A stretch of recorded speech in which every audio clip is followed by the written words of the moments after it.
Ça fait 2 jours que je dois commencer cette vidéo, mais je la commence que maintenant.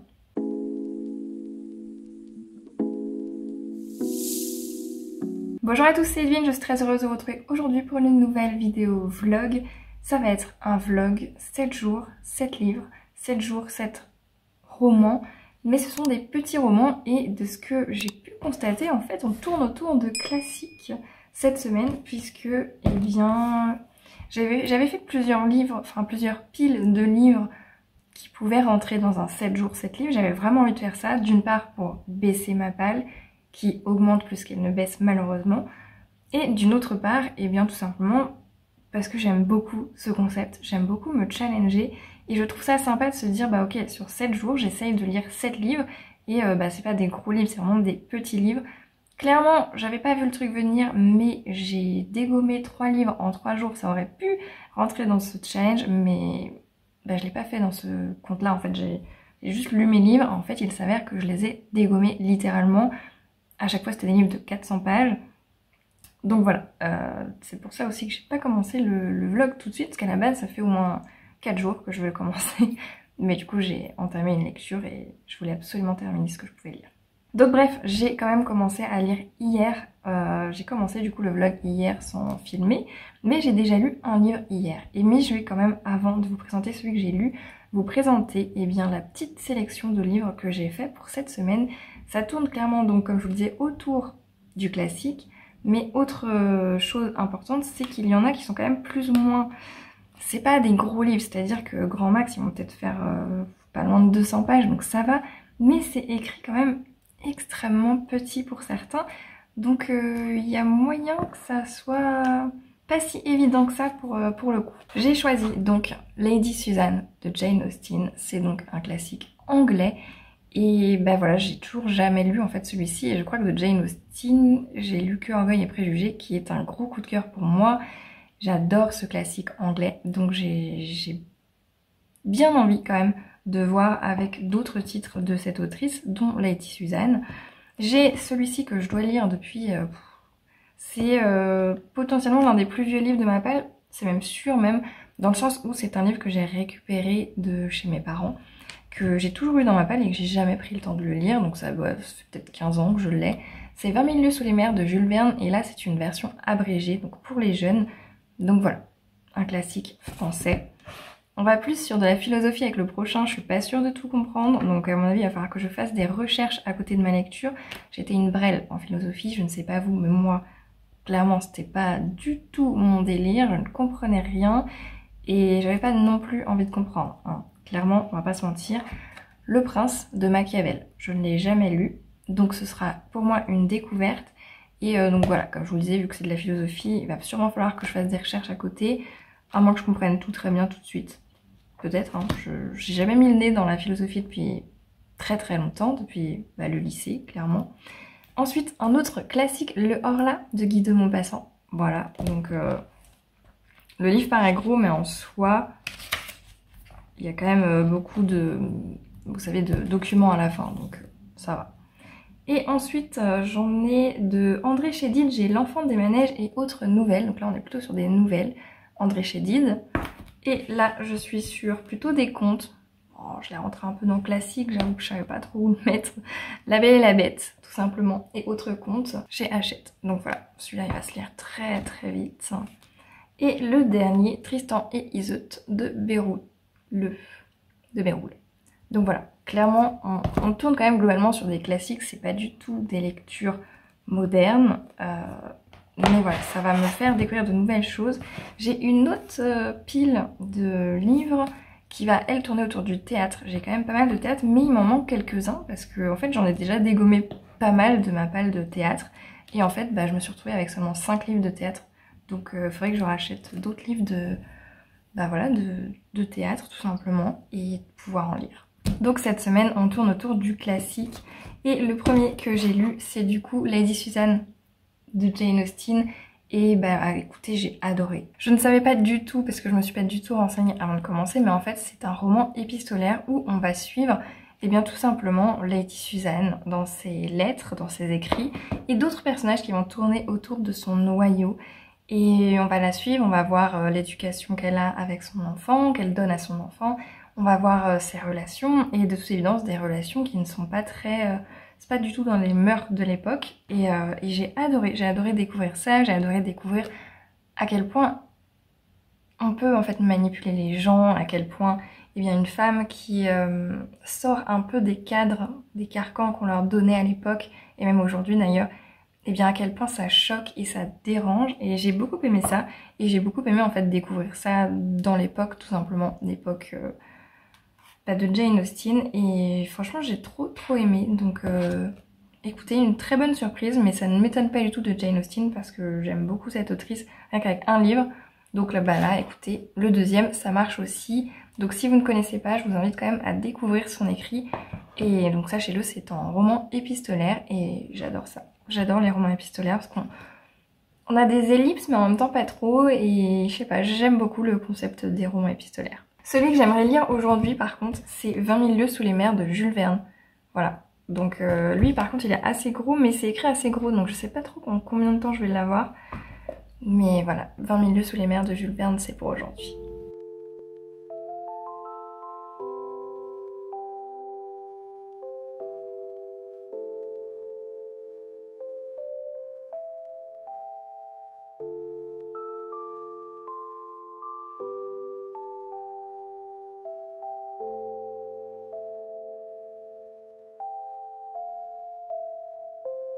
Cette vidéo a vraiment pris une drôle de tournure puisqu'on est sur un 7 jours 7 livres, mais pas sur 7 jours consécutifs. Ça doit faire 3 semaines que j'ai commencé la vidéo là.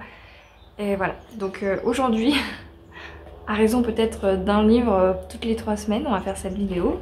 Et donc aujourd'hui, j'attaque le deuxième livre à lire en une journée. J'ai donc choisi 20 000 lieues sous les mers de Jules Verne, la version abrégée. Voilà, je n'ai jamais découvert ce classique, ce sera donc une première aujourd'hui. Je sais pas trop ce que ça va donner, j'espère que ça va être bien. C'est écrit super gros, donc franchement, il n'y a pas beaucoup de pages. Et en plus, c'est écrit très gros, donc il y a moyen que ça se fasse très vite, sous quelques heures. Donc je suis plutôt contente de ça, et c'est parti.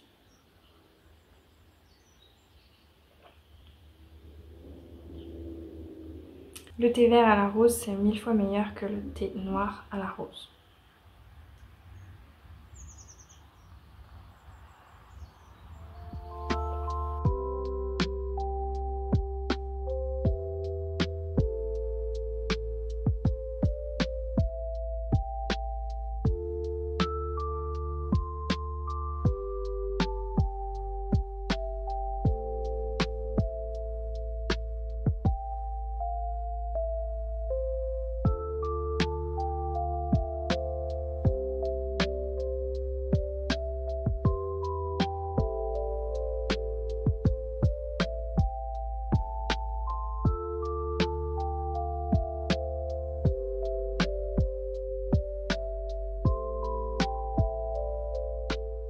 Je n'ai pas pu vous retrouver à la fin de ma lecture, mais j'ai bel et bien terminé 20 000 lieues sous les mers de Jules Verne.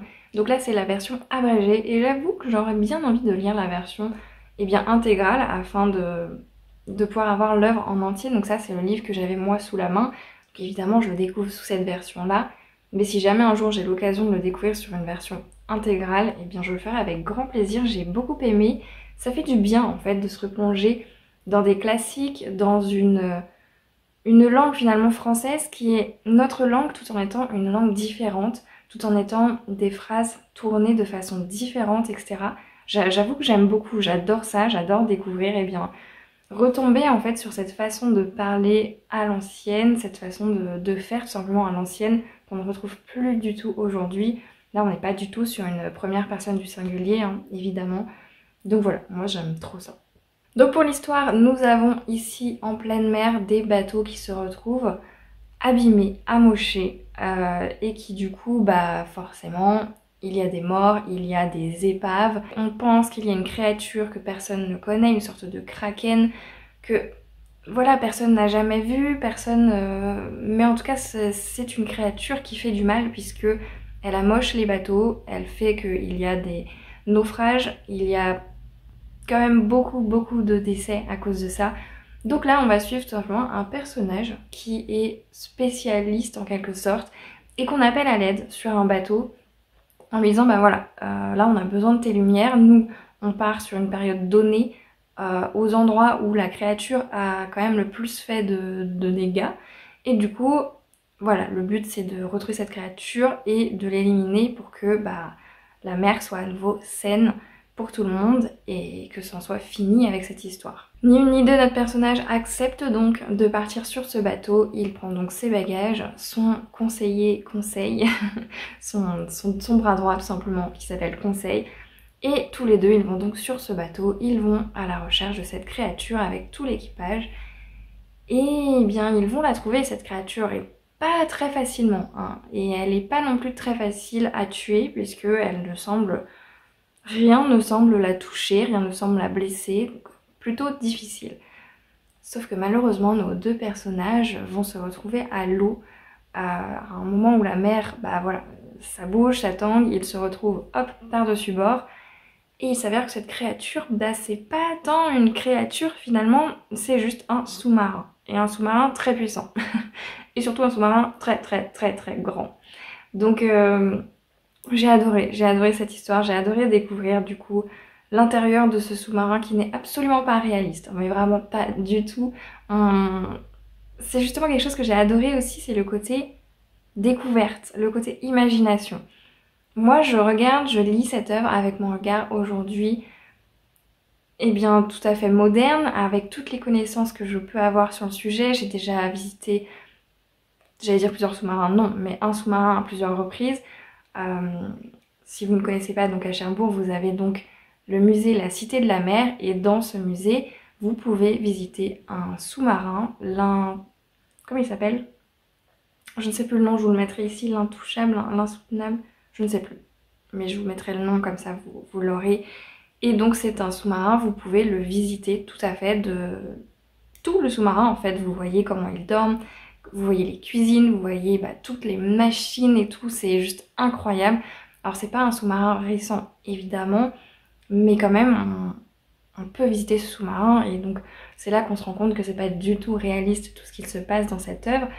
Et le travail d'imagination justement qu'il y a derrière, c'est juste dingue, et j'aime beaucoup lire ça en me disant mais ça devait être tellement fou à l'époque de lire ça, en sachant qu'il y a des sous-marins qui existent, qu'on travaille là-dessus et tout, et en même temps en s'imaginant tellement de choses. En fait la possibilité d'imagination justement à partir de ça, parce que ça fait rêver en fait, juste ça fait rêver, et je trouve ça absolument génialissime. J'ai trouvé ça magnifique tout au long de cette lecture justement, de le moment où on visite le sous-marin, où on voit des pièces qui sont extrêmement grandes, une bibliothèque dans un sous-marin, enfin tellement de choses, et j'ai adoré ça. Et ça m'a donné bien envie en fait de retourner à la Cité de la Mer pour pouvoir refaire un tour dans ce sous-marin. Et voilà, donc l'envergure du sous-marin a beau être très grande, je sais qu'on a aussi été visiter avec mon compagnon Naval, l'usine Naval Group, où justement ils font des sous-marins en France. Et donc on avait aussi posé, d'ailleurs je dois avoir la photo quelque part mais je ne sais pas où, on avait posé en fait devant le sous-marin qui était juste énormissime, qui était en construction. Et voilà, donc moi ça m'a rappelé plein de bons souvenirs, et j'ai adoré cette lecture, j'ai adoré bah, encore une fois vraiment l'immersion, l'impression, enfin l'envie un peu en quelque sorte de pouvoir avoir cette imagination là à partir de rien. Un peu comme nous aujourd'hui on s'imagine bah, les soucoupes volantes, les vaisseaux spatiaux, comment ils sont hyper grands, comment ça pourrait être à l'intérieur. Bah, j'imagine en fait qu'à l'époque c'était la même chose, mais pour les sous-marins, qui pour nous aujourd'hui les sous-marins c'est tout à fait banal en quelque sorte. C'est quelque chose, bah il suffit qu'on recherche un petit peu sur internet et on sait à quoi ça ressemble à l'intérieur, on sait comment ils vivent à l'intérieur, on sait à quelle altitude ils peuvent aller, ce qui est réaliste ou pas. Alors que là, à cette époque-là, eh bien, ils étaient un peu dans le flou, et je trouve ça juste sublime en fait, de toute cette imagination, tout ce que cela engendre en fait, d'avoir tout cet autour en fait, tout cet imaginaire. J'adore, vraiment j'aime beaucoup. Donc j'ai adoré, et j'espère pouvoir le découvrir un jour, mais dans sa version intégrale, même si je sais qu'abrégé ça ne veut pas dire qu'on a complètement coupé le texte, hein. Ça veut juste dire bah voilà, on l'a abrégé, on on a quand même laissé le texte le plus intact possible, mais voilà. Donc je suis contente, je crois que c'est mon deuxième Jules Verne que je lis. Ouais c'est ça, c'est mon deuxième Jules Verne, donc je suis très contente de pouvoir lire mon deuxième Jules Verne et de pouvoir découvrir encore une fois cet auteur. J'aime beaucoup pour l'instant. Le premier que j'ai lu de lui c'était Les Indes Noires, voilà, si ça vous intéresse. Bon, voilà, donc je vais vous laisser là. Le prochain que je vais lire, je sais pas, du coup... Celui-là, j'ai l'impression que ça va être difficile en vrai de le lire en une journée. Il a beau être pas très grand, il est écrit très petit. Ce sera vraiment, je pense, un dimanche où je ne vais faire que ça. Il faudra que je me lève très tôt et que je me couche très tard. Bon, après, il y a les annexes. Ouais, il n'y a pas tant d'annexes que ça. Hein. Ouais, celui-là, je pense que je vais le mettre vraiment en dernier parce que j'ai l'impression que ça va être compliqué. Sinon, il me reste L'Enfant des manèges et autres nouvelles d'André Chédid. Écrit petit mais quand même très court, très aéré, donc ça peut le faire. Le Horla de Guy de Maupassant, pareil c'est écrit très petit, donc je pense qu'il sera dans les derniers également. Et Tristan et Iseut de Béroul, pareil écrit très petit. Et voilà, il n'y a pas tant de pages que ça. Donc, j'ai La Belle et la Bête aussi que j'aimerais bien lire. Ça va se lire très vite à mon avis, très très vite. Ça doit être la version abrégée, non? Non? Non, j'ai pas l'impression. Texte intégral à noter. Donc ouais, j'ai bien envie de découvrir celui-là. Ce sera peut-être le prochain, La Belle et la Bête. On partirait bien là-dessus. Ce sera pas pour aujourd'hui, mais je pense que ce sera le prochain quand même. Cette vidéo va vraiment être faite sur plusieurs mois à ce rythme-là, mais c'est pas grave. L'important c'est qu'elle sorte un jour.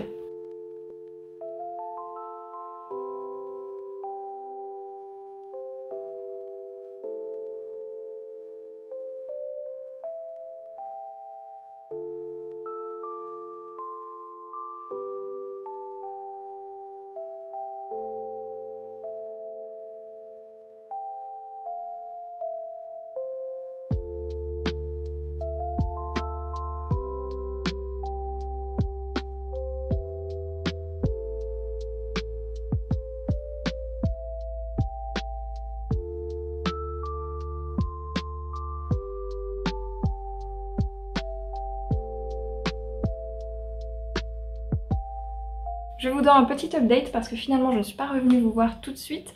Et surtout, eh bien, j'ai eu le temps de lire 2 livres, de commencer un 3e. Et donc en gros, après cela, après ma lecture du coup du jour, j'aurai plus que 2 livres à lire pour ce vlog. Et je suis pas venue vous voir pour les 2 précédents. J'avoue que j'avais envie de les lire, j'avais envie de les faire dans une journée. Et j'avais pas forcément envie de parler devant une caméra ou quoi que ce soit. Donc je me suis dit, bah tant pis, je le ferai... quand le moment viendra, quand je me sentirai de le faire. Voilà, je veux surtout pas me forcer en fait à faire des vidéos, c'est très important. Donc bah écoutez, on va faire l'update maintenant. Qu'est-ce que j'ai pu déjà lire? Alors, j'ai vraiment commencé par les plus simples en premier. Donc là j'ai continué en fait avec La Belle et la Bête et autres contes de Biblio Collège. Je suis vraiment en ce moment, je ne sais pas pourquoi, je suis entourée de contes, d'histoires de contes. Et les contes viennent à moi, j'ai été appelée par Le Pays des Contes de Chris Colfer, c'était le moment de le lire, je sais pas pourquoi, mais voilà, c'était le moment, donc je l'ai lu. Je lis celui-ci, et il y a peu de temps, j'ai fait une vidéo où justement je parlais de ces reliques de ma bibliothèque, et je vous ai fait un rapprochement avec des lectures, des revisites de contes, des réécritures de contes justement. Et voilà, donc en ce moment, je sais pas pourquoi, il y a un noyau autour des contes et qui se fait autour de moi. Donc bon, écoutez, donc j'ai lu La Belle et la Bête et autres contes, Biblio Collège. J'ai bien aimé, c'était la première fois pour moi que je lisais ces contes. De façon globale, j'ai jamais étudié les contes. Je sais plus ce que je disais, on a été coupés, mais du coup, il y a eu quand même un certain temps entre les 2 vidéos, les premières vidéos que j'ai... Qu'est-ce que je disais? Je me rappelle même plus. Mais en gros, il y a eu quand même un sacré bout de temps. On est aujourd'hui en début août et j'ai commencé à filmer ces vidéos en mai. Du coup, j'ai eu le temps de lire donc, les livres que je vous ai montrés. Je suis en train de lire un 5e livre sur les 7. Donc ça fait 5 jours déjà que je suis sur cette vidéo. Et j'ai eu le temps d'en lire 2 autres. Et oui, je vous disais que j'étais en train de lire La Belle et la Bête. Donc avec autres contes de Biblio Collège. Et que c'était quelque chose, les contes que je n'avais jamais travaillé en cours, que je n'ai jamais lu, même moi de mon côté. Voilà, j'ai vu les dessins animés étant jeune, mais honnêtement, je m'en souviens pas, je les ai jamais re-regardés. J'ai jamais eu une passion dévorante pour les contes. Et en ce moment, au contraire, c'est quelque chose qui revient quand même assez fréquemment dans ma vie, là, depuis quelques temps. Il y a un truc qui se passe avec les contes, je ne saurais expliquer, mais c'est comme ça. Et j'ai beaucoup aimé, je suis assez étonnée parce que La Belle et la Bête, c'est pas du tout ce que j'en avais dans ma tête en mémoire. C'est pas... Voilà, La Belle... Voilà, je me rappelais pas du tout qu'elle allait là-bas de son plein gré pour éviter à son père de mourir. Je me rappelais pas non plus de ses sœurs. Voilà, dans ma tête, je sais pas comment elle se retrouve dans le château avec la bête, mais elle se retrouve là. Voilà, pour vous dire à quel point tout est flou au niveau des contes chez moi, parce que j'ai pas en fait cette affinité que beaucoup de personnes ont avec par exemple les Disney, ce genre de choses. Et du coup, bah, de fil en aiguille, forcément, j'avais pas non plus l'histoire des contes de base en tête. Je sais pas du coup si c'est la version... Je sais qu'au niveau des contes qu'on connaît, en fait, il y a une version originale qui est assez trash, si j'ai bien compris, en tout cas beaucoup plus que ce qu'on connaît, qui est assez difficile. Donc écoutez, encore une fois, je n'y connais rien dans les contes, donc peut-être qu'à l'avenir, j'aurai l'occasion de me pencher un peu plus sur le sujet et de pouvoir découvrir d'autant plus tout ça, toute cette histoire et ce qu'il en est réellement. Mais en tout cas, ça a été un grand plaisir de découvrir ces histoires. Il y a eu le petit canard aussi. J'ai bien aimé celle-ci, de découvrir qu'en fait c'est un signe, enfin... Cette idée en fait finalement de... Bah ouais, on est différents, mais effectivement, si tu te compares aux autres... Encore une fois, un poisson qui veut marcher, bah il peut pas. Par contre, c'est un très très bon nageur. Toi, t'es un humain, tu nages peut-être mal, mais au moins tu peux marcher. Effectivement, si tu te compares à des personnes qui n'ont rien à voir avec toi, ça pose problème. Et ça, j'aime bien en fait, ce genre de petites choses, de petites morales, ça me plaît bien. Donc écoutez, celui-ci, une très très bonne lecture. Le deuxième, je savais pas du tout à quoi m'attendre. Encore une fois, c'est une totale découverte de cette autrice. C'est une totale découverte de ses nouvelles et je suis contente de l'avoir découverte parce que j'aime beaucoup sa plume. Dans ce livre, du coup, il y avait un peu l'histoire de sa vie, de l'autrice, etc. Et j'ai bien aimé aussi, en fait, découvrir du coup un peu plus d'une nouvelle autrice. Pareil, j'ai jamais eu l'occasion de travailler sur ses textes, pourtant c'est une autrice que j'ai déjà pas forcément entendu parler, mais encore une fois, je n'ai jamais eu l'occasion de la lire. Donc j'étais contente de découvrir ça, j'ai été contente de découvrir sa plume et un petit peu les morales en fait qu'elle traite dans ses nouvelles. Donc j'ai lu tout simplement L'Enfant des manèges et autres contes, et autres nouvelles pardon, d'André Chédid. Je saurais pas vous dire laquelle est ma préférée. J'ai bien aimé la toute première, je crois que c'était la toute première avec la chèvre, la recherche de la chèvre. Attendez, est-ce que c'était la première? Hop, la toute première c'est ouais. C'est ça, donc la chèvre du Liban, que j'ai bien aimé, avec vraiment cette idée de... En fait, je les ai toutes aimées en soi, hein. Elles sont vraiment toutes bien, je trouve. Parce que L'Enfant des manèges, c'est pareil, j'ai bien aimé. Et la dernière de, je ne sais plus son nom, Les métamorphoses de Batine, j'avoue que j'ai adoré aussi. Je sais plus combien il y a de nouvelles, mais voilà, en soi, j'ai vraiment tout aimé. Ça se trouve, il y a que 3 nouvelles, je me rappelle plus. Ah oui, non, il y a aussi L'ancêtre sur son âne, mais celle-ci, je l'ai un peu moins aimée, j'avoue. Mais effectivement, les autres, j'ai adoré. Donc la première avec la chèvre, j'ai bien aimé en fait l'idée de...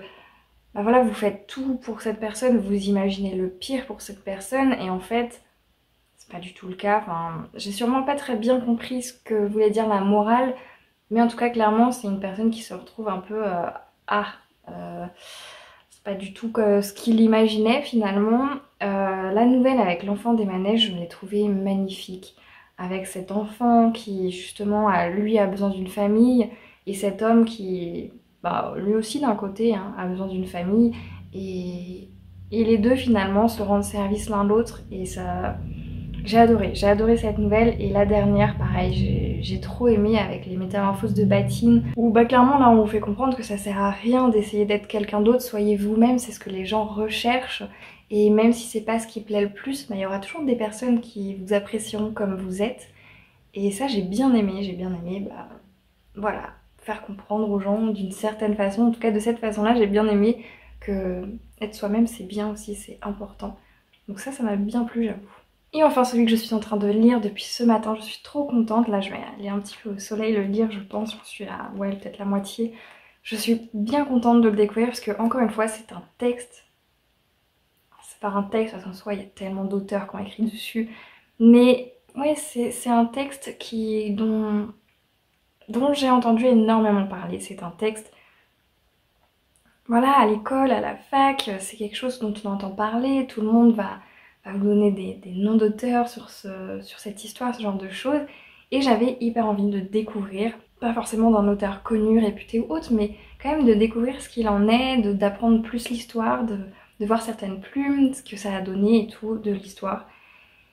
Et je suis contente de pouvoir vous dire que je suis en train de découvrir enfin Tristan et Iseut. Donc là c'est de Béroul.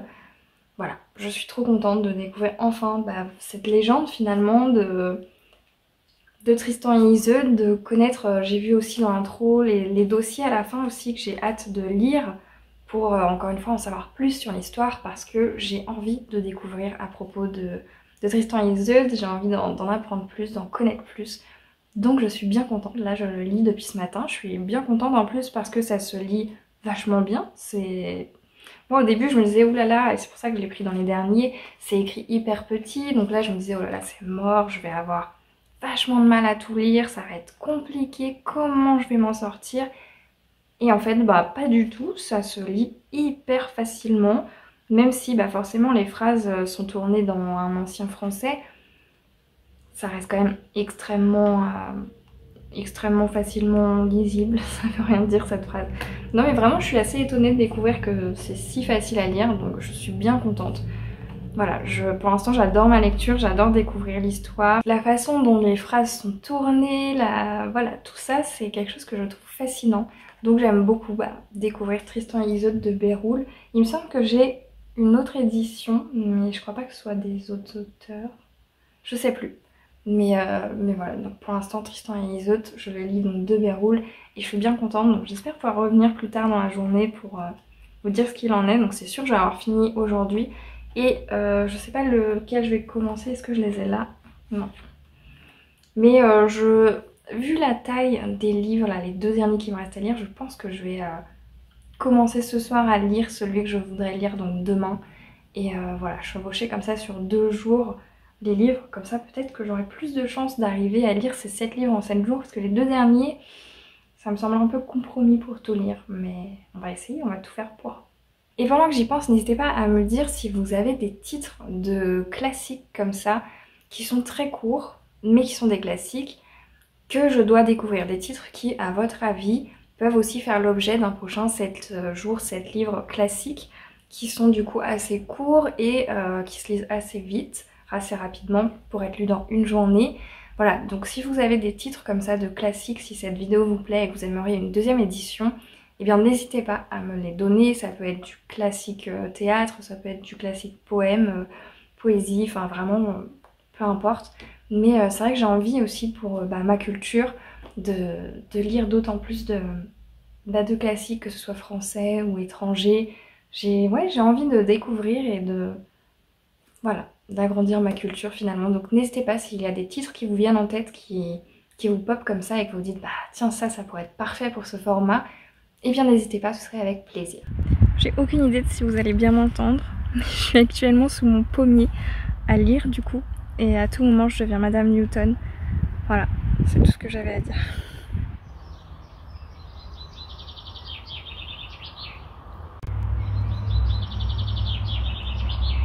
J'ai bien pu terminer Tristan et Iseut de Béroul. Je suis trop contente d'avoir enfin pu découvrir cette légende.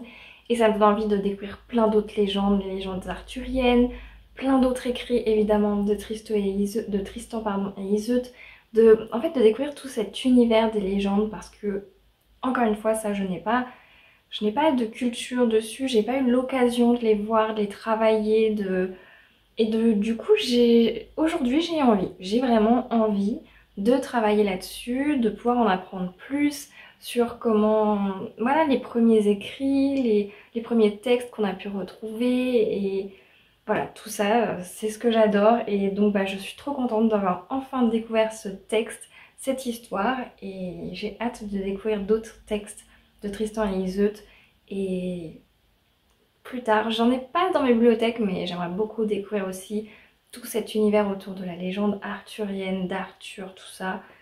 J'adore, vraiment j'aime trop, donc je suis contente d'avoir pu le découvrir et ça se lit mais tellement vite. Genre vraiment il y a des passages où c'était un peu plus long, mais je pense que c'était plus lié à la fatigue qu'autre chose. Et les dossiers en vrai à la fin ils sont hyper intéressants je trouve, donc je suis bien contente d'avoir découvert cet écrit et d'en apprendre plus tout simplement. Du coup maintenant il me reste deux livres de choix finalement. J'ai donc Le Horla de Guy de Maupassant ou Le Prince de Machiavel. J'avoue que je vais garder Le Prince pour le dernier et il y a peu de chances que je le finisse, franchement il y a très peu de chances que je puisse le terminer. C'est écrit très petit, c'est de la philosophie. Va falloir que je fasse des recherches je pense à côté parce que moi et la philosophie ça faisait 10 000. J'étais en L, c'était pas ouf comme idée. Et donc bah forcément là je vais m'attaquer à Le Horla de Guy de Maupassant que je n'ai jamais lu non plus finalement. Et donc bah j'ai bien hâte, donc c'est écrit pas si petit que ça mais je pense que ça va se lire assez vite. Il est quelle heure? Ouais, il est déjà 16h30 et je l'ai pas commencé aujourd'hui. Donc soit je le commence aujourd'hui, plutôt ce soir, et du coup je vais le mettre à cheval sur la deuxième journée avec Le Prince, ou alors je reprendrai du coup après-demain ou demain. Et je lirai du coup la suite, la suite. Je lirai un livre du coup le jour où je commencerai plus tôt. Je sais pas trop. Je sais pas trop comment je vais faire. Mais voilà. Mais en tout cas, Le Prince de Machiavel, même si je m'y prends tôt, je pense que le temps d'assimiler, d'essayer de comprendre ce que je lis, ou alors je lirai en mode je comprends rien à ce que je lis et voilà, je sais pas. Mais en tout cas, c'est un texte que j'ai toujours voulu découvrir. Et voilà, je pense que c'est important encore une fois de découvrir des textes comme ça et pas seulement histoire de dire je les ai lus, mais histoire aussi au niveau de sa propre culture, au niveau de voilà, d'avoir plusieurs points de vue, plusieurs choses sur plusieurs sujets, plein de choses comme ça. Donc voilà, c'est aussi pour ça que je lis un peu de tout le temps. J'aime beaucoup tout, je suis curieuse de tout. Donc voilà, je sais pas comment l'expliquer, mais c'est vrai qu'avec les livres, je peux lire de tout, vraiment de tout. Mais pas ce qui fait peur. Bref, du coup on se retrouve dès que j'ai pu découvrir l'un de ces deux livres. Je clôture ce vlog 1000 ans après avoir débuté finalement, fini plutôt ce vlog. Ma dernière lecture que j'ai commencé pour celui-ci c'était Le Horla et j'ai pas pu le terminer. En fait j'en étais à ce moment-là et je le suis toujours. Je suis à la page 112 aujourd'hui et j'ai terminé le challenge vraiment les 2 derniers jours que j'avais pour lire Le Horla et Le Prince. Et bien j'ai pas pu, j'ai lu que 69 pages de celui-ci. Voilà, pour vous donner une idée. Donc pour un potentiel autre 7 jours 7 livres version classique, il me reste Le Prince de Machiavel que je n'ai pas du tout commencé. Et celui-ci, voilà, je le continue un peu par-ci par-là. Et voilà, les choses ont fait que je n'ai pas pu lire plus que 69 pages à ce moment-là. J'avais pourtant 2 jours, mais voilà, c'était pas possible. Je pouvais pas le faire plus tard non plus. Donc voilà, c'est un échec, mais en même temps j'en ai quand même lu pas mal, hein. On en est à 5 livres lus, terminés, un 6e commencé, c'est déjà bien, et du coup un seul que je n'ai absolument pas commencé ni rien du tout. Donc je trouve qu'on est pas mal quand même, ça va. Faut se rassurer comme on peut, comme toujours. Donc écoutez, j'espère que ce vlog avec moi sur ces 7 jours du coup, j'allais dire sur toute une semaine, mais non pas du tout puisque je n'ai pas du tout fait 7 jours consécutifs, mais vraiment un jour où je me décidais à lire un livre, ce genre de choses un peu par-ci par-là. J'espère du coup que cette vidéo avec moi vous a plu, que vous avez passé un bon moment, peut-être que vous avez découvert de nouveaux livres classiques. Encore une fois, dites-moi si vous avez des livres classiques assez courts qui vous plaisent, que vous pourriez me recommander à découvrir, et bien dites-les moi, vraiment dites-les moi parce que j'ai pas l'impression d'avoir une culture très grande des livres classiques et j'aimerais bien améliorer ça justement. Donc j'attends vos recommandations avec grande impatience pour peut-être un prochain 7 jours 7 livres classiques. Pourquoi pas l'année prochaine à la même période, ça pourrait être sympa comme rendez-vous. En attendant vos retours sur cette vidéo, je vous remercie encore une fois du fond du cœur de l'avoir regardé jusqu'au bout. Et sur ce, je vous souhaite à toutes et à tous de très belles lectures et je vous dis à la prochaine.